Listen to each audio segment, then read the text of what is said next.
How about we go to my parents' place for Christmas this year? That was the beginning, and it was also the beginning of the end. My name is Amy, a 35-year-old housewife. I met my husband Neil at work. Right after we got married, we were blessed with our lovely daughter Nora, and I quit my job. This was the first time we went to visit Neil's distant hometown since our daughter turned 6. Marla's voice echoed through the room. Hey, is dinner not ready yet? I was scrambling around as I replied, Yes, Marla, just a little bit longer. My mother-in-law sighed deeply. You're so slow. Neil, how do you put up with a wife like this?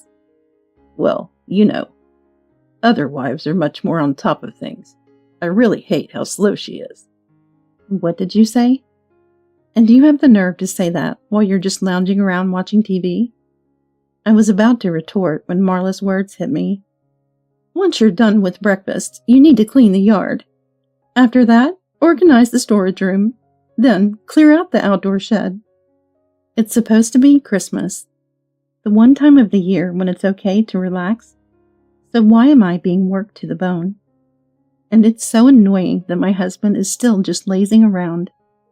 By the time I managed to finish all the chores I was tasked with, I was utterly exhausted and couldn't move. I collapsed in the living room. Oh my gosh, I'm so tired. Marla immediately commanded. Who said you could rest? Get started on lunch now. But I've been moving around this whole time. Let me rest for a bit. A wife is basically like a maid. You think you can just sit around and not work? Get to work. But the countryside where my husband's family lives is, for better or worse, still clinging to old traditions. A wife belongs to her husband's family home. It seems old-fashioned attitudes persist. But even in the old days, wives weren't worked this hard. Can you help me out here? I asked Neil. No way, he quickly replied. My husband does nothing at home, and even less so when he's at his parents'. He basically becomes a lazy drinker. He hasn't moved from his spot since the morning. Hey, I want to go buy some groceries. Yeah, go ahead. Help me, I insisted. The grocery store in the countryside is far. Neil, who has a driver's license, had already started drinking in the morning, and I don't have one. Walking there is the only option, but a 30-minute walk one way is too much to handle alone. When I asked him at least to carry the bags, he frowned. No way, he answered immediately again. I felt like throwing a chicken at his face. It would probably be a hassle to clean off. While I was imagining this, my husband casually swung a beer can. I just drank it, Neil said, sounding robotic. I am drunk. So what? I cannot. So, in other words, he doesn't want to go. Fine, jackass. As I was getting irritated, Marla yelled from behind me. Is dinner not ready yet? Ugh! Enough! I'll buy a ton of sweets. Let them eat and get fat. Phew! Finally back. I sighed after the grueling 30-minute walk each way, hands full of bags. I stumbled back to my in-laws' house, barely standing. Sitting down at the entrance, I let out a heavy sigh. That's when it happened. Hurry up! You're just like your mother, so slow. I'm sorry. Hearing Marla's scolding and my daughter's apology made me feel like a robot running on reserve power. Forgetting all my fatigue, I sprung up and dashed toward the source of the voices. I stomped over my still loafing husband on my way. I thought I heard a pathetic oof, but ignored it. I headed to the kitchen. What are you doing? I couldn't help but yell, catching my mother-in-law and daughter's attention at once. Oh, Mom. So, you finally decided to come back, Marla said, seeing me. My daughter's eyes were filled with tears, while Marla sat there smugly. What are you doing? I asked again. Marla snorted. My daughter was holding a pot and lid? Why? Nora, sweetie, what are you doing? Nora stuttered out, Grandma said she was hungry and told me to make something. She said to start with soup, so I got the pot. My goodness, she can't even boil water. What a useless granddaughter. What are you teaching her? The apple doesn't fall far from the tree, I guess. Are you really my son's child? I couldn't hold back when she insulted my daughter.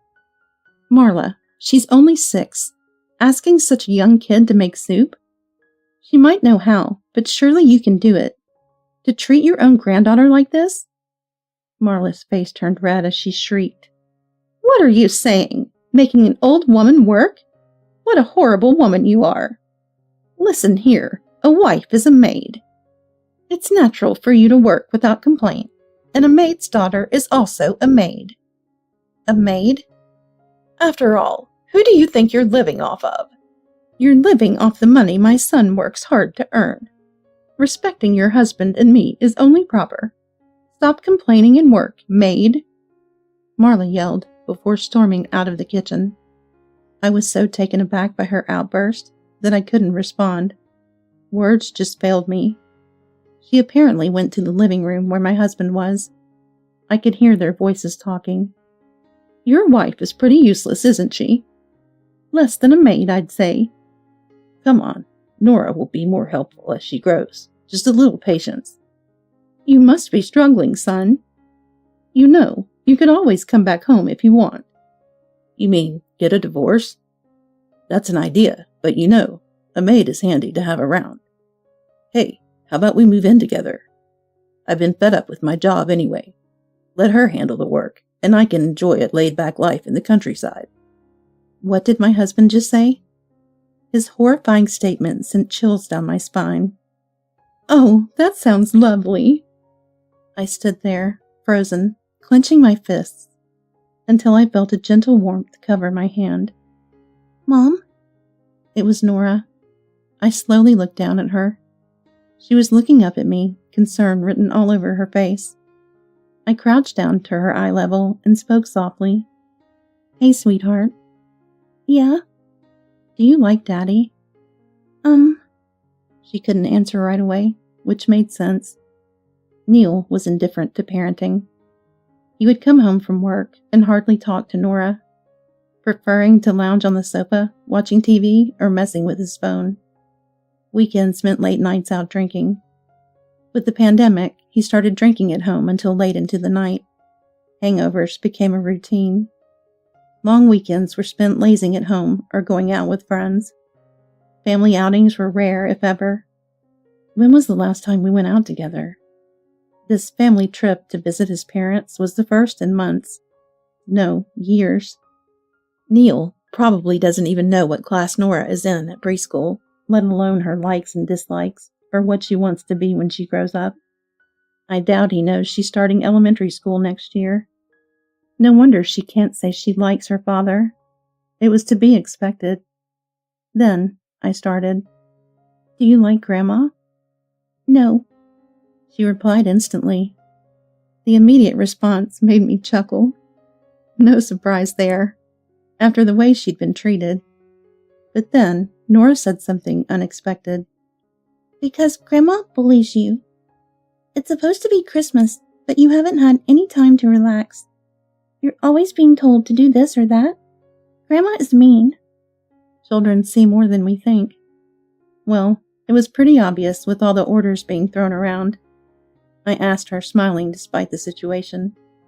Sweetie, do you want to live with Grandma? She shook her head. Do you want Daddy around?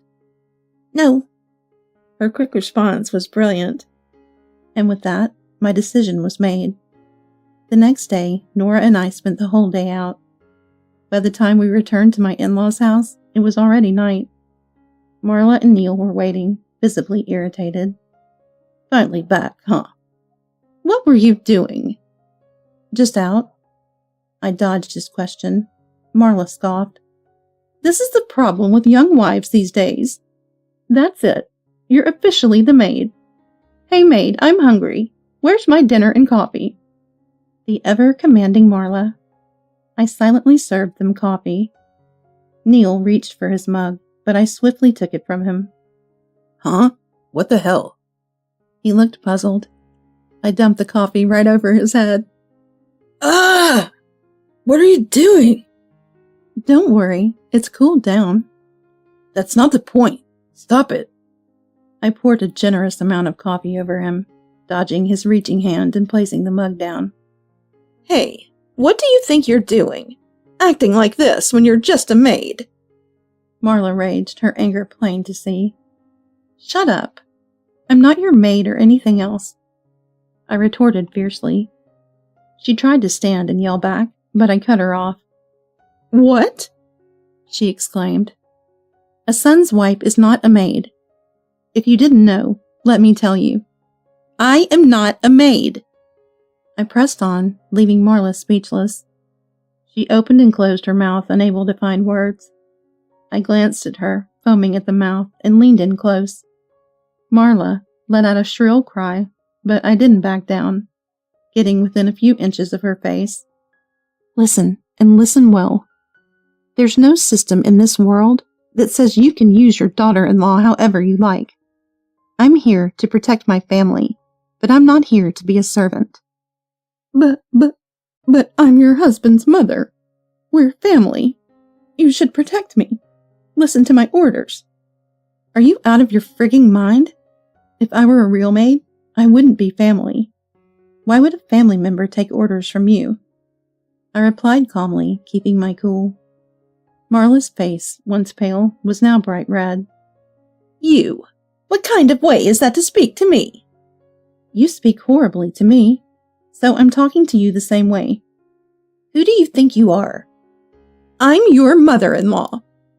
Save it for your dreams, I said, having reached my limit.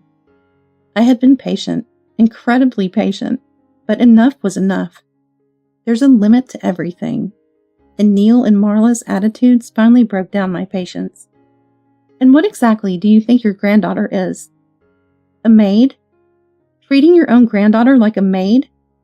Enough with this nonsense already. I leaned in closer, and Marla's face turned pale again. Scared, huh? Pathetic. All that arrogance, and she crumbles with just a bit of pushback. I was taken aback by her superficiality. I pulled back, narrowing my eyes in disgust. Marla, now pale, was trembling slightly. Seeing this, I turned my attention to another person. Now, it's your turn. Yes? Neil replied in a pitiful voice. I glared at him fiercely. Your wife and daughter are being treated like maids, and what are you doing about it? I was on my phone. And then? Drinking beer. So you're enjoying your drinks while your wife and daughter are treated like maids? How nice. Sorry. Sure you are. Ah! Neil let out a pathetic scream as I yelled at him, and then he ran to hide behind Marla. Seriously? I was so disgusted by their pathetic behavior that I decided to get straight to the point and handed him a piece of paper. Just sign this now. What is this? Neil peeked out from behind Marla like a puppy peeking out from its mother. As soon as he realized what the document was, his face went completely pale. The divorce paper? What the hell is this? We're getting divorced, and I won't be coming back here ever again. Marla and Neil both opened their mouths in shock at my words. I waved the paper in front of them. I've already filled out my part. Just write your part quickly. I'm submitting it to the office after Christmas. That's a fake document. The office is closed. You couldn't have prepared it. Too bad for you. Divorce papers can be downloaded from the internet. In fact, they'll accept it if I bring it in today. Neil shook his head, almost in tears, refusing to sign. No, I don't want a divorce. You're troubled by the thought of me leaving? Yes. Because having me around to do everything for you has been helpful. Yes. So having a maid like me around makes life easier for you, and that's why you want to avoid a divorce. Yes. No, wait. That's not what I meant. Gotcha. Ah! Deja vu. It felt like just moments ago that Neil was screaming at my furious expression. Well, if he won't sign, I might as well get a professional involved. Whether you sign or not, I'm getting a divorce. I've already told my parents. Nora? Yes, Mom. Are you ready? I've packed all my stuff. Nora peeked out, holding up her bag. Oh, are you going somewhere? Neil asked, noticing the luggage. I turned around holding my own bags. Good question. We're going back to my parents' house. Hey, don't be stupid. The only one being and having been stupid is you. I didn't do anything stupid. You brought us here to be treated like maids. This is ridiculous. We'll discuss the divorce formally with a lawyer. Goodbye. Having said my piece, I headed for the door with my daughter, Neil following us desperately. Wait, you can't live without my paycheck. At his words, I stopped and turned around slowly. Have you forgotten? What? I used to out-earn and outrank you. I quit my job because of the pregnancy, but even then I was earning more than you do now. Neil turned pale. Had he forgotten we worked at the same place? Convenient memory. I plan to slowly get back to work with my parents' support. I'll be staying with my parents for a while. I'll start working again, and even if I don't earn as much as before, I'll manage. No, I'll make it work. Neil was almost in tears. I'm sorry. I'll change. Just please don't divorce me. You had many chances to change, but you wasted them. It's too late for regrets. With that, I reached for the door. That's when Marla shouted, "Wait!" Until now silent, Marla now looked troubled as I turned back irritably. What now? What about my dinner? Who cares? I shouted back, and this time, we really did leave. My daughter and I went straight to my parents' house, where they welcomed us with open smiles. My, what a tough Christmas you've had, my mom said, inviting us inside. Nora's smile returned, a relief spreading over her face. What a Christmas adventure. Hopefully next year will be more peaceful. The discussions with Neil, who kept saying he didn't want a divorce, were difficult, but considering facts like my daughter's refusal to see her father, the divorce was eventually finalized, including a lump sum for child support. I couldn't trust that man.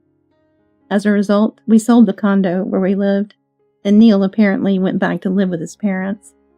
One day, my ex-husband called to complain, saying, "Mom's not doing anything. Actually, it's gotten worse." It seems the neighbors had seen me being overworked, and word of our divorce spread quickly through the grapevine typical of rural areas. As a result, my former mother-in-law is now getting cold stares from those neighbors. That makes sense. No matter how rural the setting, calling your daughter-in-law a maid is just not acceptable. It's severely outdated. Because of this, Marla, who started staying indoors more, has become even more irritable, treating her son like a servant. He was venting on the phone about their daily arguments. I wasn't interested in their drama. I planned to tell him that I had confirmed the child support payment and then hang up. You reap what you sow, I said coldly. I could almost visualize him on the verge of tears on the other end. Come on, can't you help out a little? I'm Nora's dad, and she's her grandma. To that, I smiled, though he couldn't see it, and said, I just drank it. What's with the tone? I am drunk. Hey. I cannot. Hey, I was wrong, okay? As if I'd help you. I yelled and hung up the phone. I blocked his number right after. Laughter is the best medicine, and I couldn't stop laughing for a while after that. Thank you for listening to my story.